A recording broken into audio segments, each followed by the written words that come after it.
নমস্কার, দামুন in ছেড়েট house, অর্থাৎ ছেড়েট house হচ্ছে ধনভাব। ছেড়েট দ্বিতীয় ভাবে যদি চন্দ্র মহারাজ যদি বিরাজমান হয়, এটা চন্দ্রদেবের জন্য একটা সুইটেবল পজিশন। এখানে চন্দ্রদেব কালপুরুষ কুণ্ডলী অনুযায়ী এখানে বিশ্বরাশি পড়ে, আর বিশ্বরাশিতে চন্দ্র মহারাজ উচ্চ স্থান লাভ করে।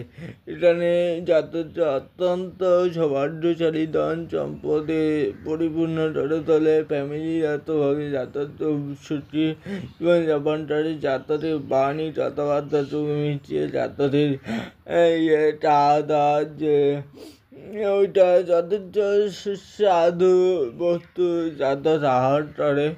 হ্যাঁ, আর জাতক যদি এখানে চন্দ্রমা যদি এখানে পিছনে নেগেটিভ অবস্থায় থাকে, তাদের জাতকের বাণী দ্বারা হবে তন্ত্রপদের দিক দিয়ে জাতক অনেকটাই ক্ষীণ থাকবে। বিশেষ করে এখানে চন্দ্রমাটা ভালো বলে দিতে দেখা যায়।